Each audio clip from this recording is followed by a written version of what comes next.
অনেকদিন পরে দেখতেছি দোল বানা আগে জানি না তুমি দিন দোল বানা আগে নিজেও জানতাম তুই জানোস না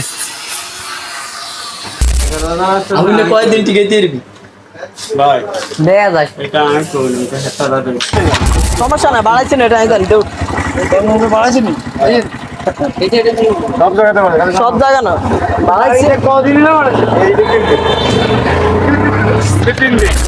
আসসালামু আলাইকুম বন্ধুরা, তোমরা সবাই কেমন আছো? আমি হলাম তোমাদের প্রাণ প্রিয় হুদা ভাই। তো আলহামদুলিল্লাহ আজকে দোনো ভাই মূলত যাব চন্দ্রকোচ থেকে চৌমুনি ছোট ভাইয়ের জন্য একটা মোবাইল কিনতে। তোমরা তো অবশ্যই বুঝে গেছো। তো আলহামদুলিল্লাহ ছোট ভাই আমার চুলগুলো ঠিক করে দিতেছে। তারপর দোনো ভাই একটু টুকটাক খেলাধুলা দেখলাম, এলাকায় দেখতেছি ঈদের পরে খেলাধুলা চালু হয়ে গেছে। তো দেখলাম, তারপর আলহামদুলিল্লাহ দোনো ভাই ধীরে ধীরে রওনা দিয়ে দিলাম। দেখে ইনশাল্লাহ ওকে আজকে কোন মডেলের ফোনটা ভালো মতো একদমই কিনে দেওয়া যায় ওইটারই।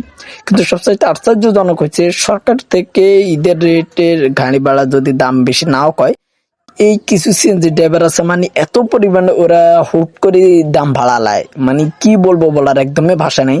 কিন্তু নোয়াখালীতে বলে দুর্নীতি চলে না, চাঁদাবাজি চলে না। আমার জানা অনুযায়ী, জানি না অন্য কোন জেলায় কিরকম চলে, তবে সবচাইতে বেশি নোয়াখালীতে প্রচুর পরিমাণে আড়ালে ভিতরে ভিতরে চাঁদাবাজি দুর্নীতি এগুলো চলে। আমি জানি না কে কতটুকু আমার কথাটা বিশ্বাস করবে। তো থাক, আলহামদুলিল্লাহ চন্দ্রস থেকে রওনা দিয়ে চৌমুনির দিকে চলে আসলাম। এসে এখানে মহিলাদেরকে নামিয়ে দিলাম। তোমরা চেষ্টা করবা মহিলাদেরকে হেল্প করার জন্য। তো মহিলাদেরকে নামিয়ে দিয়ে একটু সামনে এসে আমরা আলহামদুলিল্লাহ চৌমুনি মসজিদ কমপ্লেক্সে ঢুকে গেলাম। তেমন একটা এখন ভালো লাগতেছে না, কারণ যেটা ওইটা হইতেছে গিয়ে তোমার প্রচুর পরিমাণে সব ফাঁকা দেখতেছো। সকল দোকানদার একদম ঈদের পরের দিনে বন্ধ, মানে পুরো বন্ধ। কি করবো, আমাদের কাজ হচ্ছে চারতলায়, দেখতেছি দোকানদার একদমই বন্ধ।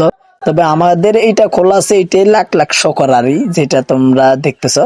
তো এখানে আমি মোবাইল স্ট্যান্ড অনেকগুলা দেখলাম, মানে আমার একটা পছন্দ ছিল আগের, আর এখন আলহামদুলিল্লাহ অলরেডি ভাই ওই ছোট মোবাইলটা আমি কিনে লইলাম। উনি শুধু তো মেনু যেটা ওইটা রেডি করতেছে। তো আমাদের কাম যতটুকু ছিল আমরা অতটুকু করে ফেললাম। তো আমার ছোট ভাই আরই তো করে তারপরে মসজিদ কমপ্লেক্স থেকে আলহামদুলিল্লাহ আমরা বাইর হয়ে গেলাম।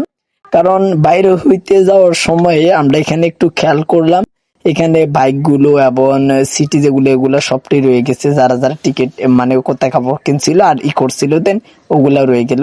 পরবর্তীতে আমরা একটু চৌমুনির একটু এক পাশে এসে দেখতেছি এখানে ঢোল বানাইতেছে। এগুলো দেখে আমি অবাক হয়ে গেলাম, কারণ আমি এটা মোবাইলে দেখছি, তবে সামনাসামনি আজকে দেখলাম আর এই কারণে একটু বেশি অবাক হয়ে গেলাম। বেশি কিছু না, তোমাদের কাছে শুধু একটাই রিকোয়েস্ট, তোমরা দ্রুত আমার চ্যানেলটা সাবস্ক্রাইব করো। প্রতি চ্যানেল যারা সাবস্ক্রাইব করবে তাদের জন্য 50 টাকা করে বাজেট রাখলাম। ঈদের দিন